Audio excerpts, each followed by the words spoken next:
دو روزہ پروگرام کا آج پہلا دن ہے اور میں دونوں دن مدعو ہوں۔ آج کا یہ پہلا دن ہے پروگرام کا، ویسے تو یہ رات ہے لیکن پروگرام 2 دن کا ہے، اس مناسبت سے لفظ دن استعمال کیا جا رہا ہے۔ اللہ کرے کہ آج کی طرح کل کا بھی یہ پروگرام کامیاب رہے۔ میں نے قرآن کریم کی 21ویں پارے سے چند آیتوں کی تلاوت کی ہے اور اسی کی وضاحت کرنے کی کوشش کروں گا، اس امید کے ساتھ کہ آپ بغور سنیں گے اور اس دعا کے ساتھ کہ اللہ رب العالمین کہنے والے کو بھی اور سننے والوں کو بھی عمل کی پوری توفیق عطا فرمائے۔ اللہ رب العالمین نے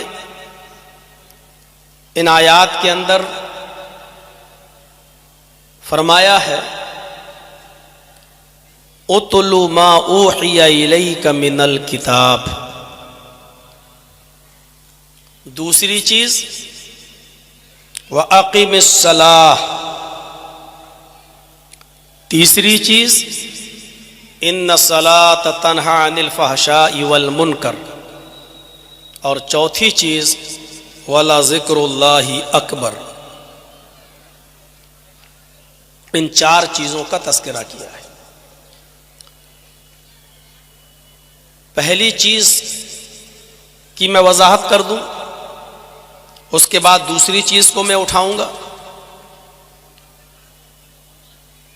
اتل ما اوحی الیک من الکتاب۔ اللہ تعالیٰ نے اپنے نبی جناب محمد رسول اللہ صلی اللہ علیہ وسلم کو حکم دیا ہے، اور آپ جانتے ہیں کہ اللہ جب اپنے نبی کو حکم دیتا ہے تو نبی کے لیے وہ حکم تو ہوتا ہے لیکن وہ تعلیم نبی کی پوری امت کے لیے ہوتی ہے۔ نبی کے ذریعے اللہ پوری امت کو وہ پیغام پہنچانا چاہتا ہے۔ تو یہاں اللہ نے کہا اتلو ما اوحی الیک من الکتاب، اے محمد صلی اللہ علیہ وسلم آپ اس کتاب کی تلاوت کیجئے جو آپ کی طرف وحی کی گئی، جو آپ کی طرف نازل کی گئی، جو آپ کی طرف اتاری گئی۔ بالکل واضح ہے قرآن۔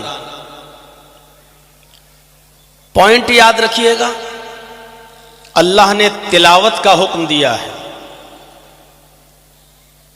اللہ نے قرآن کو پڑھنے کے لیے نہیں کہا ہے۔ آج اس بات کو ہم سمجھیں گے کہ قرآن کا پڑھنا کیا ہوتا ہے اور قرآن کی تلاوت کیا ہوتی ہے۔ تو پہلی چیز کیا کہا اللہ رب العالمین نے فرمایا اتلو ما اوحی الیک من الکتاب، اے محمد صلی اللہ علیہ وسلم، اے میرے نبی آپ اس کتاب کی تلاوت کیجئے جو آپ کی طرف وحی کی گئی، جو آپ کی طرف اتاری گئی، جو آپ کی طرف نازل کی گئی۔ وَأَقِمِ الصَّلَاةَ، دوسری چیز نماز قائم کیجئے۔ یہاں پر بھی ایک پوائنٹ یاد رکھیے گا، یہاں اللہ تبارک و تعالیٰ نے نماز پڑھنے کے لیے نہیں کہا ہے، یہاں پر بھی اللہ نے نماز قائم کرنے کے لیے کہا ہے۔ نماز کا پڑھنا ایک الگ چیز ہوتی ہے اور نماز کا قائم کرنا ایک الگ چیز ہوتی ہے۔ اللہ نے نماز پڑھنے کے لیے نہیں کہا، اللہ نے نماز قائم کرنے کے لیے کہا ہے، اور اس کے آگے اللہ رب العالمین نے اس کا فائدہ بتایا، بینیفٹ بتایا کہ نماز کا بینیفٹ کیا ہے، نماز کا لابھ کیا ہے، نماز کا فائدہ کیا ہے۔ ان الصلاۃ تنہی عن الفحشاء والمنکر، نماز انسان کو فحش اور منکر کاموں سے روک دیتی ہے۔ فحش کہتے ہیں کھلی ہوئی اوپن برائیوں کو جو سب کے سامنے کی جاتی ہیں، ایسے گناہ جو سب کے سامنے کیے جاتے ہیں، یہ فحشا ہے. ان الصلاۃ تنہی عن الفحشاء والمنکر. فحش کہتے ہیں اوپن، کھلے ہوئے، اور ایسے گناہ جو دھڑاکے کے ساتھ سب کے سامنے کیے جاتے ہیں اور ہم اور آپ جانتے ہیں کہ یہ گناہ ہے. اور منکر کہتے ہیں ایسے گناہوں کو جو سب کے سامنے نہیں بلکہ تنہائی میں کیے جاتے ہیں، چوری چوری کیے جاتے ہیں، چھپ کر کیے جاتے ہیں، کسی کے سامنے وہ گناہ نہیں کیے جاتے ہیں لیکن گناہ ہوتے ہیں. ہم دوسروں سے نظریں بچانے کے لیے اور دوسروں سے بچنے کے لیے کہ دوسرا ہمارے اس گناہ کو، اس برائی کو نہ دیکھے، ہم دوسروں سے چھپ کر وہ غلط کام کرتے ہیں. اس برائی کو منکر کہا جاتا ہے. اللہ نے کہا نماز کا بینیفٹ، نماز کا فائدہ یہ ہے کہ ان الصلاۃ تنہی عن الفحشاء والمنکر. یہ نماز انسان کو بے شرمی، بے حیائی، کھلے ہوئے اوپن گناہوں سے بھی روکتی ہے اور ان گناہوں سے بھی روکتی ہے جو گناہ چھپ کر کیے جاتے ہیں اور چپکے سے کیے جاتے ہیں، ان گناہوں سے بھی روک دیتی ہے. یہ تین چیزیں ہو گئیں. اور چوتھی چیز وَلَا ذِكْرُ اللَّهِ أَكْبَرُ. اللہ کے ذکر کو معمولی مت سمجھنا. اللہ کا ذکر بہت بڑی چیز ہے. تم اپنے وقت کو ضائع مت جانے دینا، اپنے وقت کو برباد مت جانے دینا. اگر بہت لمبے لمبے ذکر و اذکار نہیں کر سکتے، بہت بڑی بڑی عبادتیں کرنے کا ٹائم نہیں ہے، تو آپ اٹھتے بیٹھتے چلتے پھرتے آپ چھوٹے چھوٹے ذکر و اذکار بھی اپنی زبان پر لا سکتے ہو اور چھوٹے چھوٹے کلمات بھی پڑھ سکتے ہو. وہ پڑھتے رہو. سبحان اللہ، الحمدللہ، اللہ اکبر، لا الہ الا اللہ، لا حول ولا قوت الا باللہ، سبحان اللہ وبحمدہ، سبحان اللہ العظیم. یہ چھوٹے چھوٹے جو کلمات ہیں ان کو پڑھتے رہو اور اپنی زبان سے ادا کرتے رہو. ولا ذکر اللہ اکبر. اللہ کا ذکر بہت بڑی چیز ہے. اور یاد رکھنا واللہ یعلم ما تصنعون. یہ مت سوچنا کہ ہم کچھ بھی کریں کون دیکھ رہا ہے. یہ مت تصور کرنا ارے کسی کو کیا پتا ہم کیا کر رہے ہیں اور کیا نہیں کر رہے ہیں. یہ تصور تمہارے دماغ میں نہ آنے پائے. واللہ یعلم ما تصنعون. اللہ ان تمام کاموں کو جانتا ہے جو تم دنیا میں کرتے ہو. اس سے کوئی چیز چھپی ہوئی نہیں ہے. دنیا صبح فجر کے بعد سے لے کر آنکھ کھلتی ہے آپ کی اور جب تک بستر پہ نہیں چلے جاتے ہو سونے کے لیے، پوری فلم آپ کی ریکارڈ ہو رہی ہے، پوری پکچر آپ کی بن رہی ہے، پوری ویڈیو ریکارڈنگ آپ کی ہو رہی ہے. اور کل قیامت کے دن آپ کے سامنے وہ نامہ اعمال رکھ دیا جائے گا. یہ کھولتے جاؤ گے، پڑھتے جاؤ گے، آپ کو برائیاں یاد نہیں ہوں گی. جب ان برائیوں پہ نظر پڑے گی تو یاد آ جائے گا ہاں ہم نے دنیا میں یہ کام کیا تھا. اور پڑھتے جاؤ گے اور کہتے جاؤ گے کہ اے اللہ یہ تو نے مجھے کون سی کتاب دے دی، اے اللہ یہ تو نے مجھے میرے ہاتھ میں کون سا نامہ اعمال دے دیا، اے اللہ یہ تو نے مجھے کون سا کس خبر سے آگاہ کر دیا، کون سی کتاب تو نے مجھے دے دی. اس میں تو میرے چھوٹے سے چھوٹے گناہ بھی درج ہیں، چھوٹی سی چھوٹی برائی بھی درج ہے، جو ہمیں یاد نہیں وہ بھی درج ہے. اس میں تو کوئی چیز چھپائی نہیں گئی ہے. وہ ساری کی ساری چیزیں ہمارے سامنے پیش کر دی جائیں گی. ہماری پوری زندگی کی ریکارڈنگ ہو رہی ہے. آپ کے کاندھوں پر کرامن کاتبین جو برائیاں اور نیکیاں لکھ رہے ہیں، آپ کی پوری پکچر بنا رہے ہیں، آپ کی پوری ویڈیو ریکارڈنگ ہو رہی ہے. قیامت کے دن اللہ تمہاری زبانوں پر مہر لگا دے گا، منہ بند کر دے گا.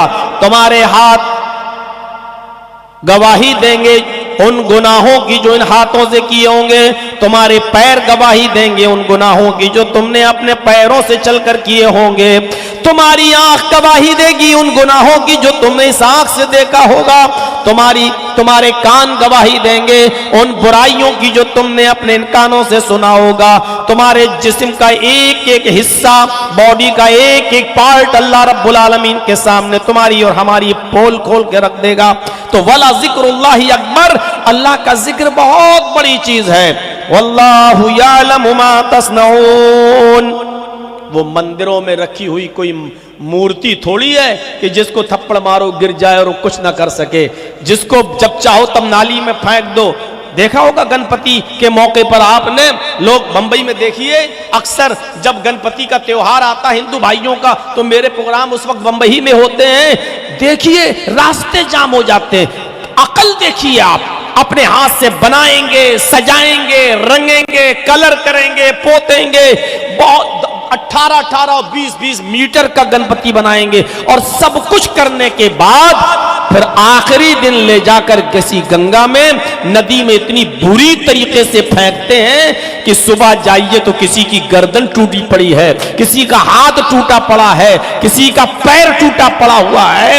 آپ دیکھیے تو اللہ رب العالمین کی ذات کو آپ وہ تصور مت کیجئے. واللہ یعلم ما تصنعون، اللہ رب العالمین کو خبر ہے ان تمام کاموں کی جو تم دنیا میں کرتے ہو، جو کر رہے ہو، اللہ کو ہر چیز کی خبر ہے. یہ 4 چیزیں. اب تلاوت پہلی چیز پھر آئیے، تلاوت کس کو کہتے ہیں؟ قرآن کا پڑھنا تو یہ ہوا، جرجیت صاحب نے ایک دکان کھولی، نئی دکان ہے. اب اس دکان میں ہم سامان بعد میں رکھیں گے، اس دکان میں ہم خرید و فروخت کی چیزیں بعد میں رکھیں گے. پہلے اس دکان میں خیر و برکت کے لیے قرآن خوانی کرا لی جائے. مدرسے کے چند بچوں کو بلا لیا یا گاؤں کے محلے کے چند لوگوں کو بلا لیا اور سب کے ہاتھ میں ایک ایک پارا دے دیا، پڑھیے، اور لے کے بیٹھ گیا وہ وہاں. اعوذ باللہ من الشیطان الرجیم، بسم اللہ الرحمن الرحیم، الحمدللہ رب العالمین الرحمن الرحیم مالک یوم الدین. ہو گیا، غیر المغضوب علیہم ولا الضالین، بسم اللہ الرحمن الرحیم، الف لام میم ذالک الکتاب لا ریب فیہ. اس نے ایک پڑھ لیا، اس نے دوسرا پڑھ لیا، اس نے تیسرا پڑھ لیا، اس نے چوتھا پڑھ لیا، 30 پارے ایک دن میں ہو گئے. یہ ہے پڑھنا. ایک پڑھنا یہ ہے کہ رمضان میں ہم مہینہ آیا، پورے سال قرآن گھر میں رکھا رہا، کسی نے کھول کے نہیں دیکھا. رمضان کے مہینے میں روزہ قرآن پڑھ رہے ہیں. ہمیں اس ایک مہینے میں 3 پڑھنا ہے، 4 پڑھنا ہے، 5 پڑھنا ہے، کم سے کم ایک تو پڑھنا ہی ہے. بیٹھ گئے، الف لام میم ذالک الکتاب لا ریب فیہ ھدی للمتقین، پڑھنا شروع کر دیا اور ایک پارہ ختم. یہ ہے قرآن کا پڑھنا. یہاں اللہ نے یہ کہا کہ قرآن کی تلاوت کرو. تلاوت میں اور پڑھنے میں فرق ہے. پڑھنے کے لیے کہا ہی نہیں ہے، اللہ نے کہا تلاوت کرو. تلاوت کا معنی کیا ہوتا ہے؟ پہلے تو ہم اس کو لغوی معنی سے سمجھیں. عربی زبان میں تلا یتلو کا جو باب نصرہ سے آتا ہے، اس کا معنی ہوتا ہے پیچھے پیچھے چلنا. تلا یتلو کا معنی ہوتا ہے پیچھے پیچھے چلنا. اب اس کا ترجمہ میں یوں کرتا ہوں لغوی اعتبار سے، غور کیجئے گا. اُتْلُ مَا أُوحِیَ إِلَيْکَ مِنَ الْکِتَابِ، اے محمد صلی اللہ علیہ وسلم آپ اس کتاب کے پیچھے پیچھے چلیے جو آپ کی طرف اتاری گئی ہے. یہ لغوی معنی ہو گیا. پہلے میں نے ترجمہ کیا تھا اس کتاب کی تلاوت کیجئے جو آپ کے اوپر اتاری گئی ہے. اب میں نے لغوی ترجمہ کیا، اے محمد صلی اللہ علیہ وسلم آپ اس کتاب کے پیچھے پیچھے چلیے جو آپ کی طرف نازل کی گئی، جو آپ کی طرف اتاری گئی. پیچھے پیچھے چلنے کا مطلب ہوتا ہے نقش قدم پر چلنا. ایک بیٹا وہی کام کرے جو اس کا باپ کرتا ہے تو لوگ کیا کہتے ہیں؟ یہ بیٹا اپنے باپ کے نقش قدم پہ چل رہا ہے. ایک طالب علم وہی کام کرے جو اس کا استاذ کرتا ہے تو کیا کہا جاتا ہے؟ یہ طالب علم وہی کام کر رہا ہے جو اس اپنے استاذ کے نقش قدم پہ چل رہا ہے. پیچھے پیچھے چلنا کا مطلب یہ ہوتا ہے قرآن نے جو کہا ہے پہلے پڑھو سمجھو پھر اس کے پیچھے پیچھے چلو، یعنی جو کہا ہے اس کو کرو اور جس کام سے روکا ہے اس سے رک جاؤ. یہ ہے تلاوت کا مطلب یا یہ ہے پیچھے پیچھے چلنے کا مطلب؟ سنجیدگی سے غور کیجئے گا، ہم اور آپ قرآن کے کتنے پیچھے پیچھے چل رہے ہیں، اور قرآن کے پیچھے پیچھے وہی چلے گا جو قرآن کو سمجھ کر پڑھے گا۔ آئیے قرآن پڑھا ہم نے، پہلی آیت اٹھائیے، بسم اللہ کے بعد الحمدللہ رب العالمین۔ عمریں گزر گئیاں، کوئی 40 سال کا بیٹھا ہوگا، کوئی 50 سال کا بیٹھا ہوگا، کوئی 80 سال کا بیٹھا ہوگا، نمازیں پڑھتے ہوئے بھی ایک لمبی عمریں گزر گئیں۔ ابھی اس سے پوچھو کہ سورہ فاتحہ سنا تو سنا دے گا، اللہ اکبر کہو سورہ فاتحہ پڑھو پڑھ دے گا۔ الحمدللہ رب العالمین الرحمن الرحیم مالک یوم الدین ایاک نعبد و ایاک نستعین اہدنا الصراط المستقیم صراط الذین انعمت علیہم غیر المغضوب علیہم ولا الضالین، ابھی سنا دے گا۔ اب اس سے یہ پوچھو، پڑھ تو لیا تو نے، لیکن یہ بتاؤ کہ الحمد کے معنی کیا ہوئے؟ خاموش، یا بتا دے گا ساری تعریفیں۔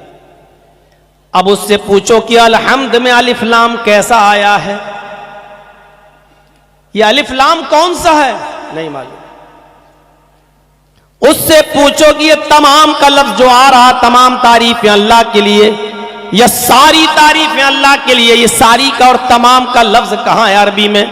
الحمد کے معنی تو تعریف کے ہوتے ہیں، یہ تمام کا لفظ کہاں ہے؟ ساری کی ساری تعریفیں اللہ کے لیے کہاں ہیں؟ ابھی نہیں معلوم۔ اب اس سے پوچھو کہ الحمد کے بعد للہ آیا ہے، الحمدللہ، یہ للہ کیوں ہوا ہے؟ اس سے پوچھو کہ اللہ نے کبھی قرآن میں اللہ کہا، کبھی اللہ کہا، کبھی اللہ ہی کہا، ایسا کیوں ہے؟ کبھی کہا ان اللہ علی کل شیء قدیر، ان اللہ، یہاں ان اللہ کے اللہ کہا ہے۔ کبھی آپ آیت الکرسی پڑھیں گے تو اللہ ہے، اللہ لا الہ الا هو الحی القیوم۔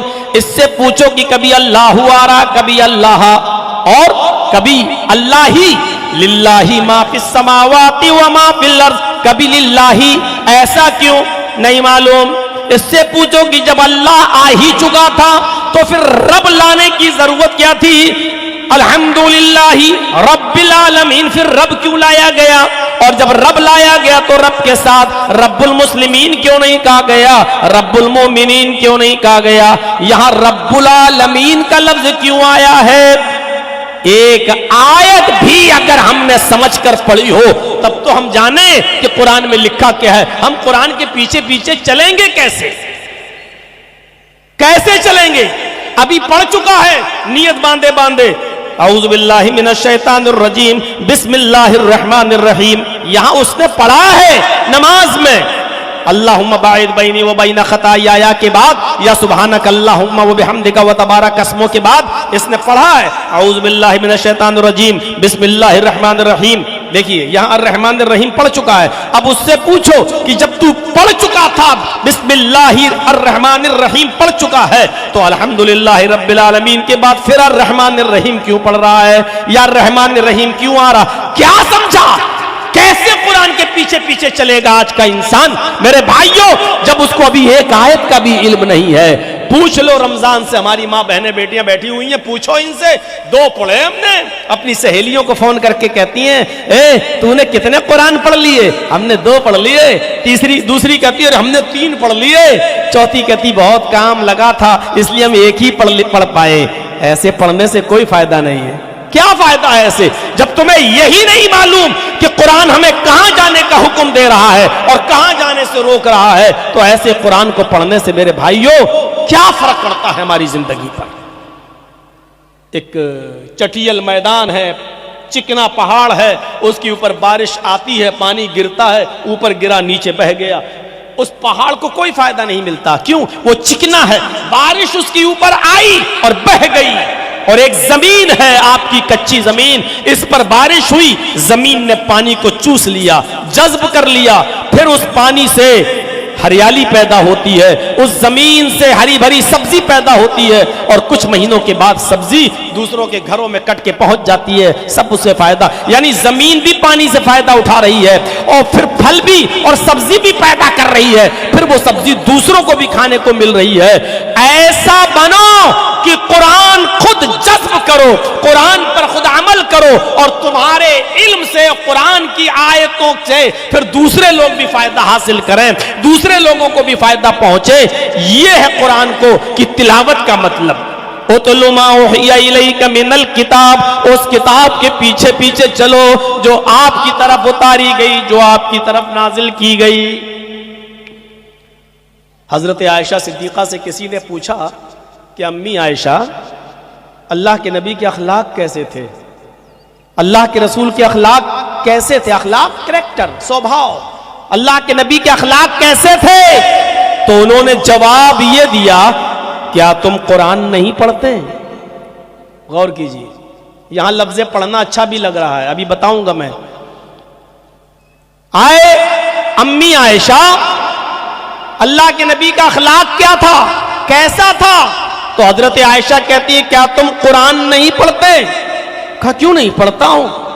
فرمایا قرآن کی جیتی جاگتی تصویر تھے, یعنی قرآن میں جو لکھا ہے, اگر دیکھنا ہے کہ قرآن میں کیا لکھا ہے تو وہ محمد رسول اللہ کی زندگی کو دیکھ لے. آپ کا اٹھنا, بیٹھنا, لیٹنا, سونا, جاگنا, کھانا, پینا, شادیاں, چلنا, یہ تمام, نماز, روزہ, حج, زکات, پڑوسیوں کے ساتھ حسن سلوک, بیواؤں کے ساتھ حسن سلوک, کافروں کے ساتھ حسن سلوک, قیدیوں کے ساتھ حسن سلوک, بچوں کے ساتھ, بوڑھوں کے ساتھ, یتیموں کے ساتھ, یہ تمام چیزیں آپ کے جو دیکھنے میں آتی ہیں یہ اللہ کے رسول صلی اللہ علیہ وسلم قرآن سے سیکھتے ہیں. یعنی قرآن کی ہو بہو تصویر ہیں, عملی تصویر ہے قرآن کی. یعنی قرآن میں جو لکھا ہے وہ دیکھنا ہو تو محمد رسول اللہ کی زندگی پر نظر ڈال لو. یعنی قرآن کے مطابق چلنا.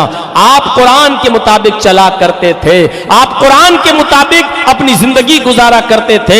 یہ تھا نبی اکرم کا اخلاق. ہمارا اخلاق کیا ہے؟ ابھی جلسہ ختم ہوگا, ابھی سائیکل اٹھانے میں ہم لڑنے لگیں گے, ایسے کر, ویسا کر, یہ ابھی جلسہ ختم ہونے کے بعد ہم اس حد تک گر جائیں گے کہ ابھی ہم لڑنا شروع کر دیں گے. نکلتے وقت پہلے ہم نکالیں گے, ارے تو ایسے کر, تو ویسے کر. سائیکلیں نکالنے میں ہم لوگ لڑنے لگتے ہیں. حضرت عائشہ صدیقہ کہتی ہیں جو کچھ قرآن میں لکھا ہے وہی نبی اکرم کے اخلاق تھے. اُتْلُ مَا أُوحِیَ إِلَيْکَ مِنَ الْکِتَابِ, اس کتاب کی تلاوت کیجئے جو نازل کی گئی, جو اتاری گئی آپ کے اوپر. کبھی آپ سعودیہ جائیں حج کرنے یا عمرہ کرنے, ویسے اب تو ویزا عام ہو گیا ہے, پہلے صرف مکہ, مدینہ اور جدہ تک ہی جا سکتے تھے آپ, لیکن اب تو عمرے کے ویزے سے آپ پورا سعودی عرب بھی گھوم سکتے ہیں, اب تو ویزا عام کر دیا ہے. تو آپ جائیے گا طائف کی سرزمین پر, یا آپ چلے جائیے گا حائل یا بریدہ یا دمام کی طرف. میں گیا ہوں, وہاں کچھ ہمارے ساتھی لوگ ہم کو اونٹنی کا دودھ پلانے کے لیے لے گئے کہ چلیے آپ چلیں. ہم نے تو کبھی پیا نہیں تھا, تھوڑا سا اندر سے بھی ایسا لگ رہا تھا کہ پی کے کیا پتا کیسا ہوگا, لیکن لے گئے.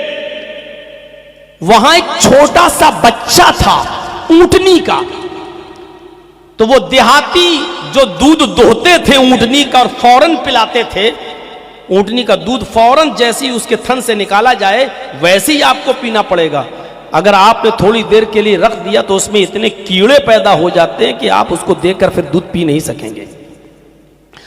تو وہ دیہاتی جو تھا, اعرابی جو دیہاتی تھا, بدوی, وہ اونٹنی جو بچہ دیتی ہے, بچہ اس کا ایک بچہ تھا, تو وہ بچہ اپنی اونٹنی کے پیچھے پیچھے چل رہا تھا. اس بچے کو کہہ رہا تھا تل تل تل. تو میں نے وہاں کے لوگوں سے پوچھا جو ہم کو دودھ پلانے کے لیے لے کے گئے, یہ تلو تلو کیا چلا رہا ہے؟ تو وہ لوگ کہتے ہیں ہاں کچھ جگہ تلو بولتے ہیں, کچھ جگہ تلو بولتے ہیں. یہ تلو ہے, تلو ایک ہی چیز ہے. تو ہم نے کہا اس کا کیا مطلب ہے؟ تو کہا یہ اونٹنی کے بچے کو تلو بولتے ہیں. یہ بچہ اپنی ماں کے پیچھے پیچھے چلتا ہے، یعنی ماں جہاں چارہ چگنے جا رہی ہے، کھانے جا رہی ہے، یہ بچہ بھی ماں کے ساتھ جا رہا ہے۔ یہ ماں تھوڑی 10 قدم آگے بڑھی، یہ بچہ اپنی ماں کے ساتھ چلا گیا۔ جو بچہ اپنے ماں کے پیچھے پیچھے چلتا ہے اس بچے کو تلب کہتے۔ میرے دماغ میں ایک دم آ گیا، جب اس بچے کو تلب کہا جاتا ہے کیونکہ یہ بچہ اپنے ماں کے پیچھے پیچھے چلتا ہے، تو جنگل کے خطرناک جانوروں سے وہ محفوظ رہتا ہے، جنگل کے خطرناک جانوروں سے وہ بچا ہوا رہتا ہے، اس لیے عرب کے لوگ اس بچے کو تلب کہتے ہیں۔ اور اسی سے مشتق، اسی سے بنا ہے تلاوت۔ جس طرح اونٹنی کا بچہ اپنی ماں کے پیچھے پیچھے چل کر خطرناک جانوروں کے خطرے سے محفوظ ہو جاتا ہے، اسی طریقے سے قرآن کی تلاوت کرنے والا، قرآن کے پیچھے چلنے والا دنیا کی تمام سرکش اور ناکارہ اور ظالم قوموں سے اپنے آپ کو بچا لیتا ہے، اپنے آپ کی حفاظت کر لیتا ہے۔ جس طرح اونٹنی کا بچہ اپنی ماں کے پیچھے چلتے ہوئے اپنی جان کو خطرناک جانوروں سے محفوظ کر لیتا ہے، اسی طریقے سے قرآن کے پیچھے چلنے والا انسان دنیا کی ساری قوموں سے اپنے آپ کو محفوظ کر لیتا ہے۔ یعنی قرآن پڑھو گے تو امن و امان میں اور شانتی کے اندر آ جاؤ گے۔ تو میرے بھائیو، یہ ہے تلاوت کا مطلب۔ تلاوت کرو گے تو یہاں رمضان میں کھڑے ہو جاؤ عشاء کے بعد اور ایک ہی دن میں پورا قرآن ختم کر لو۔ امام صاحب کھڑے ہو گئے، اللہ اکبر، اور چلائی راجدھانی ایکسپریس، غیر المغضوب علیہم ولا الضالین تک تو صحیح چلی۔ اس کے بعد میں الف لام میم، الف لام میم بھی سمجھ میں آ جاتا ہے، اس کے بعد کا اسپیڈ نہیں سمجھ میں آتی۔ ذالک الکتاب لا ریب فیہ ھدی للمتقین الذین یؤمنون بالغیب ویقیمون الصلاۃ ومما رزقناہم ينفقون۔ ينفقون، تنفقون، یعلمون، تعلمون کے علاوہ پھر آپ کو کچھ سمجھ میں نہیں آئے گا۔ یہ کون سی تلاوت ہے اور یہ کون سی قرآن کی عزت ہے، ذرا سوچو، کون سی عزت ہے؟ اگر چاہتے ہو کہ ہم امن و امان میں رہیں، اگر چاہتے ہو کہ ہم سکون میں رہیں، اگر چاہتے ہو کہ ہماری زندگی میں انقلاب آ جائے، تو یاد رکھیے قرآن کی ہمیں تلاوت کرنا پڑے گا، قرآن کو ہمیں سمجھ کر پڑھنا پڑے گا۔ جہاں جانے کا حکم دے رہا ہے وہاں جانا ہے، جہاں جانے سے روک رہا ہے وہاں سے ہمیں رکنا پڑے گا۔ میرے بھائیو، یہی قرآن کی تلاوت کا معنی ہے اور یہی قرآن کی تلاوت کا مقصد ہے۔ مت پڑھیے آپ ایک پارہ روزانہ، آپ ایک آیت پڑھیے اور اسی آیت کو اچھی طریقے سے اپنے علماء سے سمجھ لیجئے، جانکاروں سے سمجھ لیجئے کہ اس قرآن کا معنی کیا ہے، اس آیت کا مطلب کیا ہے۔ آپ کے پاس انگلش میں کہیں سے ٹیلی گرام آ جائے، پہلے زمانے میں چلتے تھے ٹیلی گرام تار وغیرہ، انگلش میں جب آ جاتا تھا تو گاؤں میں پڑھے لکھے لوگ نہیں ہوتے تھے بیچارے، تو وہ ٹیلی گرام لے کے رات ہی میں اڑ کے بھاگتے تھے تار، اور کسی انگریزی جاننے والے سے پڑھواتے تھے، بھائی یہ میرے پاس آ گیا ہے، پتہ نہیں ڈاکیا لے کے آیا ہے، دیکھو تو اس میں کیا لکھا ہے، ہم پڑھنا نہیں جانتے، یہ پوسٹ مین لے کر آیا ہے، ذرا دیکھو۔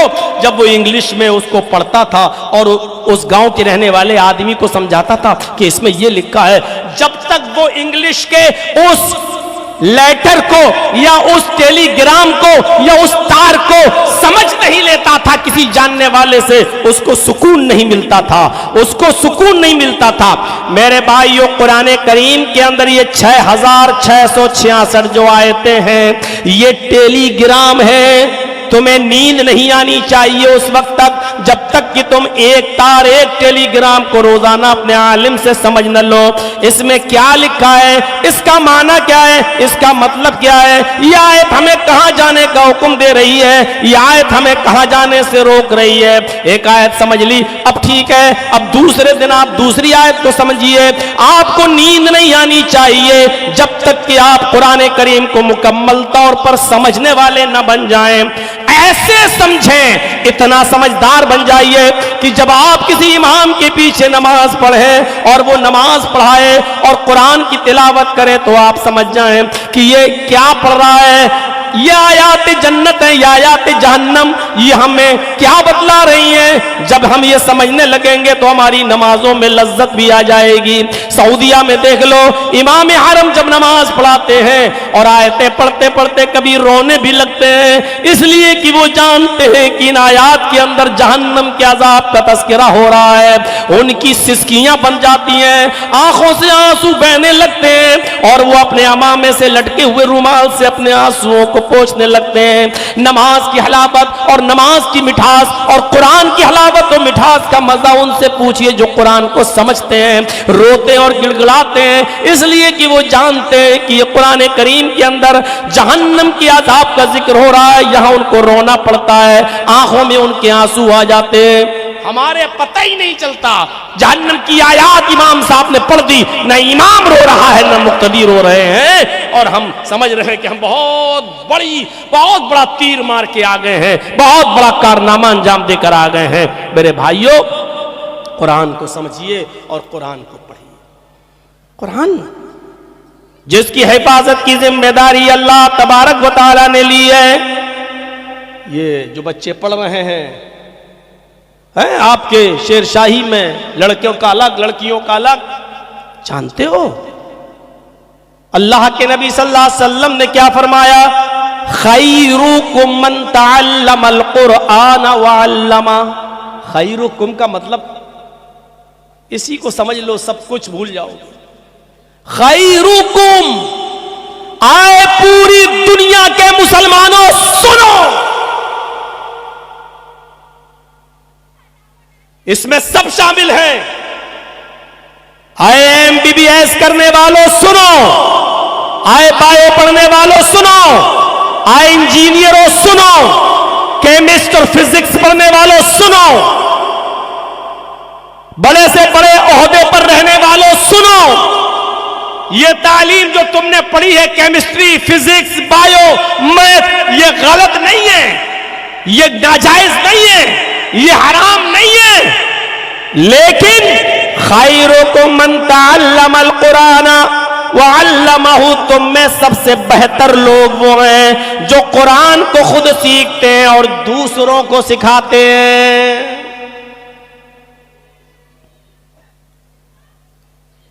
ایک عیسائی نے جو بہت بڑا سائنٹسٹ تھا،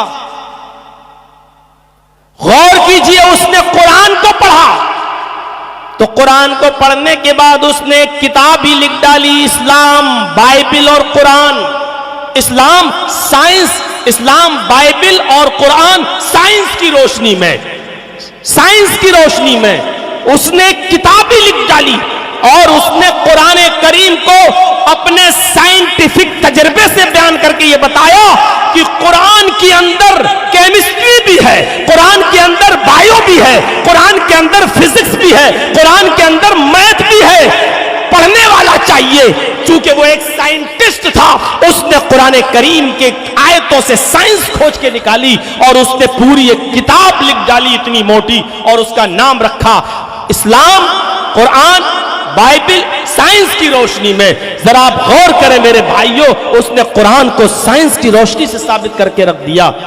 اندازہ لگا سکتے ہیں آپ، اذا زلزلت الارض زلزالہا، جب زمین کے اندر زلزلہ آئے گا، بھوکمپ آئے گا، کیسے آئے گا؟ اس نے قرآن سے ثابت کر دیا کہ ایک دن آئے گا، قرآن جھوٹا نہیں ہے۔ اس نے بتایا کہ زمین کے اندر ایک لاوا سلگ رہا ہے، اور زمین، سورج کی روشنی جتنی کم ہوتی جا رہی ہے، زمین اتنا اوپر کی طرف بڑھتی جا رہی ہے۔ اس نے کہا کہ ایک دن یہ سورج ہماری زمین سے 1 میل کے فاصلے پر ہوگا۔ کیسے ہوگا؟ اذا الشمس کورت، جب سورج کو لپیٹ دیا جائے گا۔ ارے سورج کو لپیٹنے کا مطلب کیا ہے؟ سورج لپیٹا جائے گا؟ نہیں، سورج کی روشنی ختم ہوتی چلی جائے گی۔ جیسے جیسے سورج کی روشنی کم ہوتی جائے گی، زمین اپنے پرانیوں کو، اپنی مخلوق کو زندہ رکھنے کے لیے جتنی سورج کی گرمی کی ضرورت پڑے گی اتنی اوپر اڑتی چلی جائے گی۔